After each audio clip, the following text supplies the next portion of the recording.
Hey, what's up guys, IBW Tech here, and today I've got the Creative Pebble speakers. These are desktop speakers and are usually used to supplement poor speakers in your monitor or in your laptop.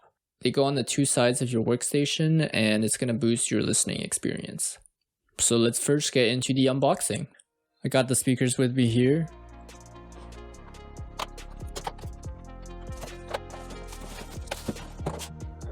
Alright, let me just open this up.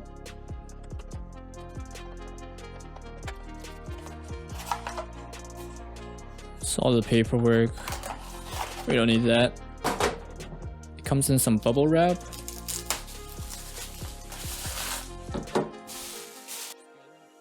Which is good, it protects the speakers.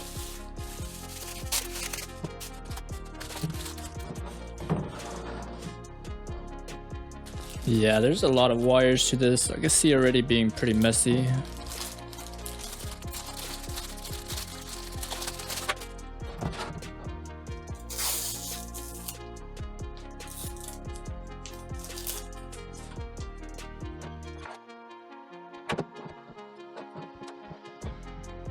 I see I've had them upside down this whole time. They look pretty cool, huh? These are pretty simple plug-and-play speakers. There's no installation required. All you have to do is plug in the USB port and the aux cable, and that's it. You're all set up. Do keep in mind that these are USB-A jacks, so if you have a USB-C port, this isn't going to work. However, they do have a USB-C variant, but that's going to cost a little bit more. So we have two speakers. One, I'm going to call the main speaker, which is the one that has all the cables coming out of. It also has a gain or volume control and a LED indicator for when it is on. Now the second speaker is connected through a wire. All of the wires on this are around 4 feet long. The wire that connects from the main speaker to the satellite speaker is 3.9 feet long, and the USB and aux cables are each 4 feet long.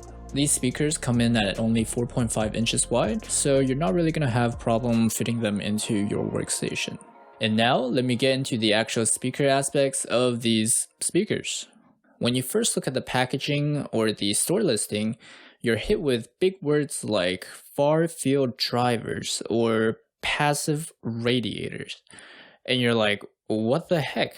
I'm just trying to buy speakers. I don't know what these are. Well, let me tell you what these are. Speaker drivers, or far field driver in this case, is what's up here in front. These things essentially are what makes the speakers produce sound. So there are normally two kinds of drivers, a far field driver and a near field driver. Near field drivers are usually put into speakers are meant to be used pretty close to the listener, usually anything under 10 feet away. Far field drivers are just the opposite. They're meant to be put into speakers in which the listeners are farther away from the speaker, and that's why it has the name far field driver. And here is where I am confused. These are far field driver speakers, but you're not going to be using them from 10 feet on. You're going to have them on your desk right next to your monitor where your keyboard and your mouse lies. You're not going to be sitting 10 feet away because there's no way you can use your mouse and keyboard. So why not just have a near field driver? I don't know. But nonetheless, that is what they decided to put into it. The other big word is passive radiators, which is what's on the back of these speakers. These are used to imitate low frequency drivers or woofers. Normally, you would have a port or a opening in the speakers to reproduce the low frequency sounds, but you can't really do that in such a small packaging, so they use a passive radiator instead. You're hearing all this and you're like, woohoo, there's more bass. I love more bass. But this can lead to a more boomy, undefined sound. But that's pretty much what you're going to find in all of these small desktop speakers. Unless you get a subwoofer, this is where you're going to get. However, they do sell a other variant with the subwoofer. So if you want a cleaner sounding bass, that's probably the one that you will want to get. Now, one interesting thing that differentiates this from all the other monitor speakers that I've seen is that it has a 45-degree angle in the drivers. Generally, you want the speaker, well actually the tweeter or the high frequency drivers to be around ear level, but these are tilted 45 degrees, so they are aimed more towards your ears when you put them down on the table, which will give you a more immersive listening experience, which I thought is pretty cool because you don't really see these in normal speakers.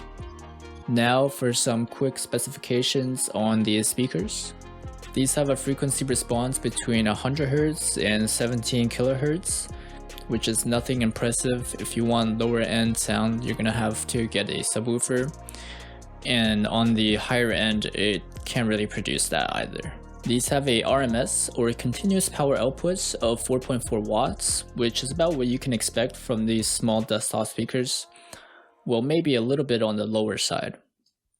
And now let's power them up and see what they sound like. To turn these on, rotate the volume wheel until you hear a click. Honestly, that click is very satisfying. And let's play a song.